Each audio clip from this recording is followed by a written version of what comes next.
আল্লাহর রাসূলের স্ত্রী আম্মা জান আয়েশা রাদিয়াল্লাহু তাআলা আনহা তিনি বর্ণনা করছেন যে শোনো ও দুনিয়ার মানুষ শোনো, দুনিয়ার মুসলমান শোনো, আল্লাহর রাসূল বর্ণনা করেছেন, আল্লাহর পয়গম্বর তিনি আমাদেরকে জানিয়ে দিলেন, বিশ্ব নবী তিনি বর্ণনা করে বললেন, ও দুনিয়ার মানুষ শোনো, মহান আল্লাহ তাআলার কাছে কোরবানির ঈদের দিনের মধ্যে, ঈদুল আযহার দিনে, কোরবানির দিনের মধ্যে যেই দিন ঈদুল আযহা কোরবানি হয়, ওই কোরবানির দিনের মধ্যে কত ধরনের ইবাদত আছে।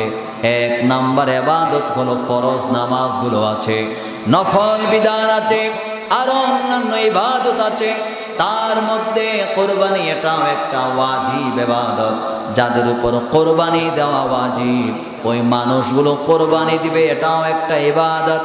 সুতরাং আল্লাহর পয়গম্বর বলছেন যে শোনো, এই কোরবানির দিনে যত ধরনের ইবাদত আছে সব ইবাদতগুলোর মধ্যে পশু জবাই করার চেয়ে, কোরবানি দেওয়ার চেয়ে অন্য কোনো ইবাদত আল্লাহর কাছে অধিক প্রিয় নয়। মানে কোরবানির দিনে যত ধরনের ইবাদত আছে সব ইবাদতের মধ্যে আল্লাহর কাছে কুরবানির পশুর চেয়ে অধিক প্রিয় কোনো ইবাদত আর নেই। সুবহানাল্লাহ পড়েন। আমার মুসলমান বন্ধুগণ, তাহলে কোরবানি দেওয়া করছে অধিক প্রিয়। কোরবানির দিন, ঈদের দিনের মধ্যে সব ইবাদতের মধ্যে এটা হচ্ছে আল্লাহর কাছে প্রিয় ইবাদত। আর এই ইবাদত যে ব্যক্তি আদায় করবে না, যে ব্যক্তির সামর্থ্য থাকাও সত্ত্বে সে ব্যক্তি ইবাদত দিবে না।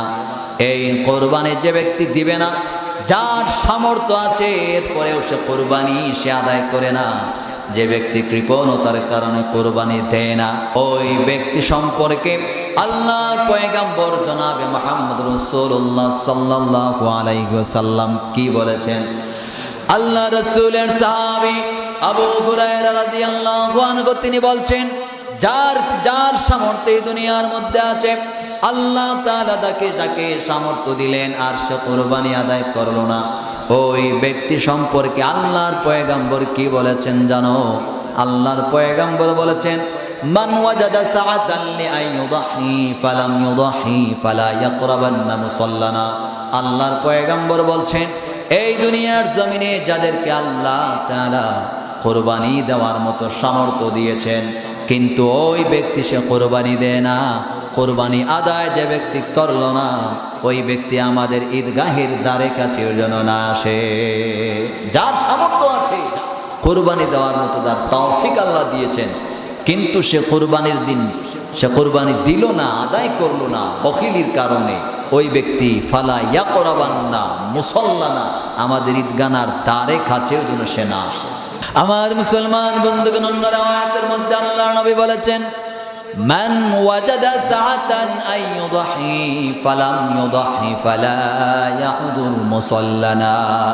যার সামর্থ্য আছে, আল্লাহ যাকে সামর্থ্য দিলেন কোরবানি আদায় করার মতো, যাকে আল্লাহ তৌফিক দিয়েছেন, ওই ব্যক্তি কৃপণতার কারণে যদি কোরবানি না দেয়, অথবা গাফলতির কারণে অবহেলার কারণে সে যদি কোরবানি না দেয়, ওই ব্যক্তি সে যেন আমাদের ঈদগাহে উপস্থিত না হয়। তাহলে এভাবে মায়ার নবী, দয়ার নবী, যিনি উম্মতকে এত ভালোবাসেন, এত ভালোবাসা যে উম্মতের জন্য যেই নবী, এই নবী বলছেন ঈদের একটা দিন সে যেন ঈদগাহে না আসে।